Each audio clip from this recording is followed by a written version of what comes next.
এসএসসির অতিরিক্ত শূন্য পদ নিয়ে সিবিআই তদন্ত খারিজ। কলকাতা হাইকোর্টের নির্দেশ খারিজ করে দিল সুপ্রিম কোর্ট। 2022 সালে রাজ্য মন্ত্রিসভা অতিরিক্ত শূন্য পদ তৈরির সিদ্ধান্তে সবুজ সংকেত দেয়। এর বিরুদ্ধে মামলা হয়। সিবিআই তদন্তের নির্দেশ দেয় হাইকোর্ট, যা মঙ্গলবার খারিজ করে দিল সুপ্রিম কোর্টের প্রধান বিচারপতির বেঞ্চ।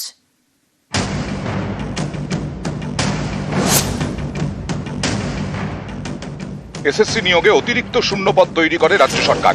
মন্ত্রিসভা ছাড়পত্র দেয়। এর বিরোধিতায় মামলা হয় কলকাতা হাইকোর্টে। সিবিআই তদন্তের নির্দেশ দেয় হাইকোর্ট, যা মঙ্গলবার খারিজ করে দিল দেশের শীর্ষ আদালত। এদিন সুপ্রিম কোর্টের প্রধান বিচারপতি সঞ্জীব খান্না বলেন, সংবিধানে উল্লেখ রয়েছে মন্ত্রিসভার যে সিদ্ধান্তে রাজ্যপালের সিলমোহর রয়েছে তা নিয়ে তদন্ত হতে পারে না। অতিরিক্ত শূন্যপদ নিয়ে সিবিআই তদন্তের নির্দেশ খারিজ করছি। এই সবের সূত্রপাত 3 বছর আগে। 2022-এর 19 মে অতিরিক্ত শূন্যপদ নিয়ে বিজ্ঞপ্তি দেয় রাজ্য সরকার। বিজ্ঞপ্তিতে রাজ্য জানায় অতিরিক্ত শূন্যপদে বঞ্চিত চাকরি প্রার্থীদের সুযোগ দেওয়া হবে, কিন্তু এসএসসি জানায় দুর্নীতির অভিযোগে চাকরি হারালে তাঁদেরও অতিরিক্ত শূন্যপদে নিয়োগের কথা ভাবা হচ্ছে। এর বিরোধিতা করেই কলকাতা হাইকোর্টে মামলা হয়। 2022-এর 23 নভেম্বর এই মামলায় সিবিআই তদন্তের নির্দেশ দেন বিচারপতি অভিজিৎ গঙ্গোপাধ্যায়।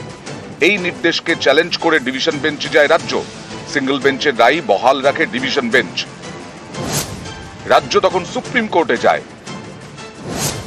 2022-এর 25 নভেম্বর কলকাতা হাইকোর্টের রায়ে স্থগিতাদেশ দেয় সুপ্রিম কোর্ট। মঙ্গলবার প্রধান বিচারপতি সঞ্জীব খান্নার বেঞ্চে এই মামলার শুনানি হয়। তিনি বলেন, বিচার বিভাগ সাধারণত মন্ত্রিসভার সিদ্ধান্তে হস্তক্ষেপ করে না। মন্ত্রিসভা যদি মনে করে থাকে কোনো মেরিটের ভিত্তিতে সিদ্ধান্ত নিয়ে থাকে, তাতে খুব একটা হস্তক্ষেপ করতে রাজি নই, কারণ মন্ত্রিসভা সিদ্ধান্ত নিয়েছে, তার উপর রাজ্যপাল সিলমোহর দিয়েছেন। মামলাকারীদের আইনজীবী বিকাশ রঞ্জন ভট্টাচার্য তখন বলেন, সিঙ্গল জাজের সামনে এসএসসি স্বীকার করেছে যে বেআইনিভাবে নিয়োগের জন্য চাকরি গেলে তাদের যাতে ফের নিয়োগ করা যায়, সেই লক্ষ্যেই অতিরিক্ত শূন্যপদ তৈরি করা হয়েছে। এরপর প্রধান বিচারপতি বলেন, আপনারা কি বলছেন? মন্ত্রিসভার সিদ্ধান্তের বিরুদ্ধে সিবিআই তদন্ত করবে? মন্ত্রিসভা নিজেদের সিদ্ধান্তে রিট পিটিশনের কথা উল্লেখ করেছে। রিট পিটিশনে বলা হয়েছে ওয়েটিং লিস্টের প্রার্থীদের যুক্ত করার জন্য সুপার নিউমেরারি পোস্ট তৈরি করা হয়েছিল। আবেদনে এও উল্লেখ রয়েছে সাবজেক্ট টু জাজমেন্ট। তখন মামলাকারীর আরেক আইনজীবী মনিন্দর সিং বলেন, সুপার নিউমেরারি পোস্ট তৈরিতে অনিয়ম স্পষ্ট। প্রধান বিচারপতি বলেন, মন্ত্রিসভা তা অস্বীকার করছে না। কোন উদ্দেশ্যে অতিরিক্ত শূন্যপদ তৈরির সিদ্ধান্ত হয়েছিল সেটা দেখুন। রাজ্যের আইনজীবী কপিল সিব্বল বলেন, মন্ত্রিসভার সিদ্ধান্তের পরিপ্রেক্ষিতে কোনো নিয়োগ করা হয়নি। এরপর প্রধান বিচারপতি বলেন, 2022 সালের 5 মে মন্ত্রিসভার নোটে স্পষ্ট উল্লেখ করা হয়েছিল যে এসএসসির মাধ্যমে অবৈধভাবে নিয়োগ করা হয়েছে। সুপ্রিম কোর্ট মনে করছে অতিরিক্ত শূন্যপদ তৈরি নিয়ে কলকাতা হাইকোর্টের সিবিআই তদন্তের নির্দেশ যুক্তিযুক্ত নয়। সংবিধানে উল্লেখ রয়েছে মন্ত্রিসভার যে সিদ্ধান্তে রাজ্যপালের সিলমোহর রয়েছে তার উপরে কোনো তদন্ত হতে পারে না। তাই অতিরিক্ত শূন্যপদ নিয়ে সিবিআই তদন্তের নির্দেশ খারিজ করা হচ্ছে। নিউজ 18 বাংলা। সোমবার এসএসসির চাকরিহারাদের পাশে দাঁড়ানোর বার্তা দেন মুখ্যমন্ত্রী। পরামর্শ দেন স্বেচ্ছায় কাজ করার। আর এতে দেখা গিয়েছে মিশ্র প্রতিক্রিয়া। কোথাও স্কুলে ফিরলেন শিক্ষকরা, কোথাও আবার ফিরলেন না। আপনাদের তো কেউ চাকরি টার্মিনেট করেনি এখনো পর্যন্ত, করেছে কি?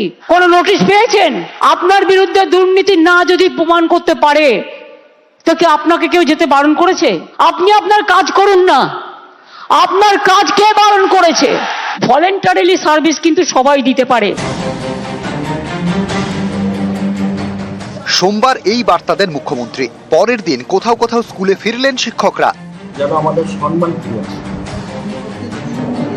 মুর্শিদাবাদের রঘুনাথগঞ্জের সেকেন্দ্রা হাই স্কুল। সুপ্রিম কোর্টের রায়ে এই স্কুলের 44 জনের মধ্যে 17 জন শিক্ষকের চাকরি গিয়েছে। মঙ্গলবার তাদের মধ্যে 2 জন শিক্ষক স্কুলে ফেরেন। সহকর্মীদের সঙ্গে সৌজন্য সাক্ষাৎ করেন। স্কুলে ঢুকে এক শিক্ষকের চোখে জল। আমাদের তারও কিন্তু আপনার সিবিআই যে টেন্টেড লিস্ট যেটা আছে সেখানে কিন্তু কারো নাম নেই। সামনের দিনে আমরা আশা করব যেন আমাদের সম্মান ফিরে আসে।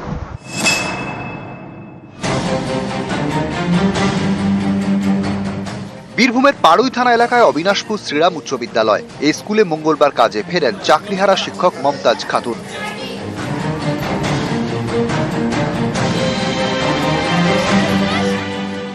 সিউড়ির পুরন্দরপুর উচ্চ বিদ্যালয়।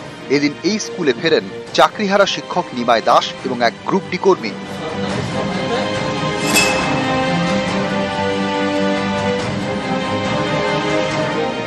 বীরভূমের বোলপুর শিক্ষানিকেতন আশ্রম বিদ্যালয়।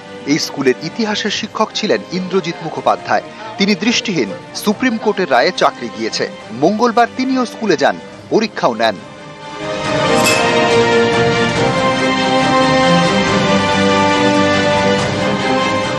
বাঁকুড়ার কাঞ্চনপুর হাই স্কুল। এই স্কুলের গ্রুপ সি কর্মী বাপি বাউরি।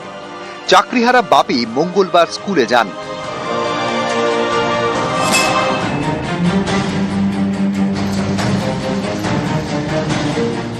বাঁকুড়ার বিষ্ণুপুর। এখানকার মরার সম্মিলনী উচ্চ বিদ্যালয়ে 3 শিক্ষকের চাকরি গিয়েছে।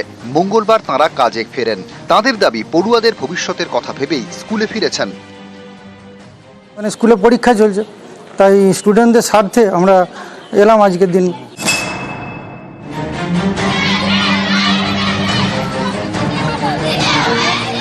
আলিপুরদুয়ারের ফালাকাটা। এখানেই প্রমোদনগর উচ্চ বিদ্যালয়। সুপ্রিম রায় এই স্কুলে 2 জন শিক্ষকের চাকরি গিয়েছে। তাদের ফেরানোর দাবিতে পথে নামে পড়ুয়ারা। প্রমোদনগর মোড় অবরোধ করে, কর্মবিরতি পালন করেন অন্য শিক্ষকরা।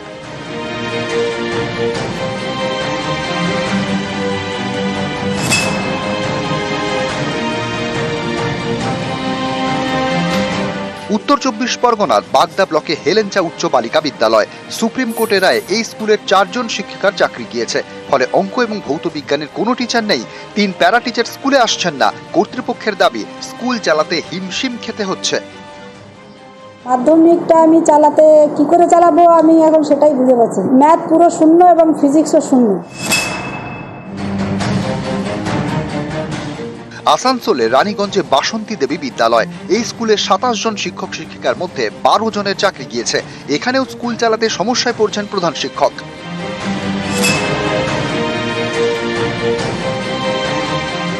মহেশতলা চট্টায় কালীপুর সুবিদালি গার্লস স্কুল। এই স্কুলে 28 জন শিক্ষিকার মধ্যে 7 জনের চাকরি বাতিল। এরই মাঝে স্কুলে চলছে পরীক্ষা।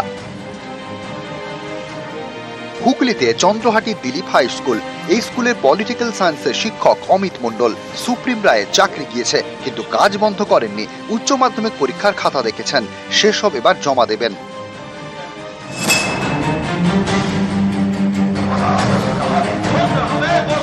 চাকরি ফেরাতে হবে, এই দাবিতে পশ্চিম মেদিনীপুর জেলা স্কুল পরিদর্শকের অফিসের সামনে বিক্ষোভ। গেটে তালা ঝুলিয়ে দেন চাকরিহারারা। সোমবার নেতাজি ইন্ডোরে বৈঠক। তারপর থেকে শহীদ মিনারের সামনে অবস্থানে চাকরিহারাদের একাংশ। আলোচনা করে সিদ্ধান্ত নেব যে আবার আগামী আমাদের যে অর্গানাইজেশনগুলো কিভাবে এগোতে হবে। আমরা পুরোপুরি আশ্বস্ত হতে পারছি না।